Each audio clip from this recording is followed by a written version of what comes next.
Hello everyone. Yesterday we posted a question on the story that the patient present with rheumatoid arthritis and finger pain, the second digit has flexed MCP joint, hyperextended PIP joint and flexed DIP joint.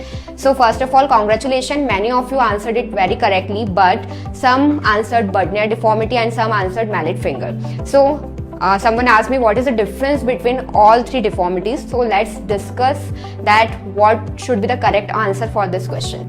So question में क्या हमें clue दे रखा था that patient जो है हमारा वो rheumatoid arthritis का पेशेंट है, ओके उसके सेकंड डिजिट में पेन है, प्लस जो सेकंड डिजिट है उसमें आपको एक डिफॉर्मिटी देखने को मिल रही है और उस डिफॉर्मिटी में हमें क्या क्या सिम्टम्स देखने को मिल रहे हैं. So we have flexed MCP joint, then hyper extended PIP proximal interphalangeal joint and flexed और hyperflexed distal interphalangeal joint. तो ये सारे के सारे जो आपको फीचर क्वेश्चन में दे रखी है ये पूरे के पूरे हमारे स्वान नेक डिफॉर्मिटी के फीचर है. ओके अगर आप स्वान नेक डिफॉर्मिटी और बडनर डिफॉर्मिटी को याद रखने में कंफ्यूज होते हो तो आप ऐसे भी याद रख सकते हो कि स्वान नेक डिफॉर्मिटी में हमारे डिस्टल इंटरफेलेंजियल जॉइंट पर एक नेक फॉर्म होती है. ठीक है, आप ये खुद अपनी फिंगर पर भी करके देख सकते हो. तो ये जो हमारा डिस्टल इंटरफेलेंजियल जॉइंट है it will go in hyper flexion and our PIP joint will go in hyper extension and MCP we have flexion. Second most common hand deformity that we commonly see in RA patient is Budner deformity. Okay तो बडनर deformity और स्वान neck deformity में बहुत confusion होता है. तो आपको स्वान नेक अगर अच्छे से याद हो गई तो आप ये याद रख सकते हो कि boutonniere deformity is exactly opposite of swan neck deformity. Okay swan neck deformity पर क्या हो रहा था, जो आपका डिस्टल इंटरफेलेंजियल जॉइंट है वहां पर हाइपर फ्लेक्शन था, राइट.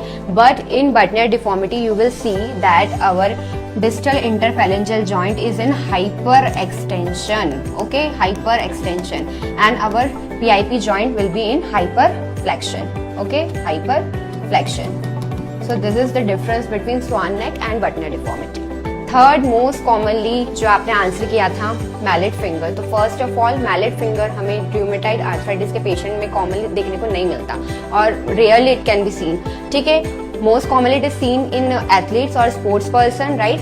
सो मैलेट फिंगर में we have hyper flexion at the DIP joint. But जो हमने क्वेश्चन पूछा था उसमें नॉट ओनली DIP PIP पर भी कुछ डिफॉर्मिटी थी and also at the MCP joint, right. So इसलिए मैलेट फिंगर इसका आंसर नहीं होगा क्योंकि इसमें सिर्फ और सिर्फ डिस्टल इंटरफेलेंजियल जॉइंट पर आपको हाइपर फ्लेक्शन देखने को मिलेगा.